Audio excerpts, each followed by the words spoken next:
when we're seeing a lot of the other chip makers, although with different business models to yours, seeing the oversupply, the ricochet coming back from the lack of supply, why are you able to take on these headwinds? Well, I think first of all, let me thank our team. Tom Caulfield doesn't deliver these results. 14,000 people worldwide deliver these results. I think we position ourselves because we play in so many diverse end markets that where there's strength, we can flex some of our capacity to that strength. Where there's weakness, we don't play in some of those markets. Like personal compute is probably the smallest market for us, or smallest portion of our revenue, and that's been disproportionately hurt in this particular downturn that we're going through. Okay, so perhaps less of an exposure to a consumer. What about customers, their ability to commit right now in advance to use your factories? That's kind of the interesting business model that you have, and many times you're getting them to help put money down into the investment in future fabs as well. I'm interested, Tom, as to how they're able to tackle these sorts of macro headwinds too. Look, when our customers talk about adding capacity, these are 4 or 5 year long projections they're making, and it's not the temporal things that we're doing right now. And so when customers look through this cycle and look for what their growth potential is of their business, I don't think there's a single executive or CEO in the semiconductor industry that doesn't believe that in the next decade this industry is going to double. They start to look through this macroeconomic environment we're in to think about longer term, and the kinds of contracts that we're signing with our customers in the last quarter a much longer range than the near term. The contracts. Now, in the near term, oh, sorry, carry on. Yeah, these I call them long-term agreements. These same long-term agreements that we signed 2 years ago are also creating a framework for us to work in partnership with our customers.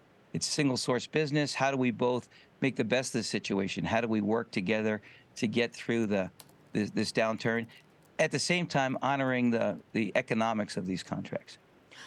Let's talk about non-cancellation type of agreements that you've wanted. You want sort of guaranteeing your revenue streams. How willing and able are your customers to do that at the moment?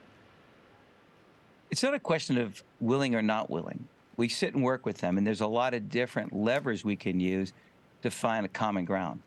We could trade in duration for these contracts, so add extra years. We could remix their business. There may be segments where there's more demand than the segment they first signed up to. They could pay some modest underutilization fees for the temporal moment. The key is, how do we, as partners, position ourselves to get through this inventory correction, but more importantly, position our relationship for growth when this industry does come back? Tom, I appreciate that response. Is it difficult right now, to get customers to sign new agreements, those that are coming to an end, those that you want to onboard as new customers that you haven't done business with previously? How much nervousness is there in that fresh field of business? So one, we reported we've signed some in the fourth quarter, and very recently we signed one with General Motors. So it shows that this thing hasn't stopped. I think the only hesitation for customers right now for longer range agreements is what the near term looks like and what they want to get now over the next year versus longer term. And so for putting a little bit of a pause in signing up for long term, believing they have a little bit more time to really get a better sense of the growth of capacity they'd like to put on for us, is really the period we're going through right now. There's so much emphasis and interest on the onshoring of supply chains in this country, on what the Biden administration has done in terms of dollar figures to support your industry. But do you actually feel any of that right now to your top or bottom line? Right now, no, but let me put this in perspective. The CHIPS and Science Bill solved one half of the equation, which was putting capacity on shore. The other half is making sure there's demand to use that capacity. And I think that's the story that still needs to be written.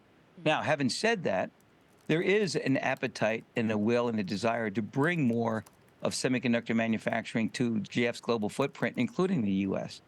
Typically what that entails is not taking an existing design and requalifying it. It's thinking about your next generation designs, your next products, designing those into the supply chain of your future. And we're beginning to see some of that come our way. So let's talk about designing into the future with some of your partners. I think in particular the GM arrangement that I think you announced just earlier this week. What's new in terms of that, Tom? What foresight can you give us as to the way in which GM's thinking about its own supply chain?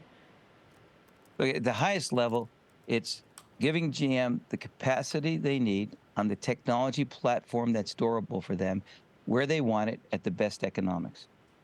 And essentially, what this means to all the entire auto industry is the type of technology they use in semiconductor as they think ahead of their semiconductor content and that growth rate in cars.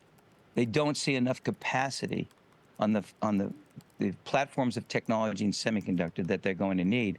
And they need to today begin to engage with semiconductor manufacturers to create that capacity.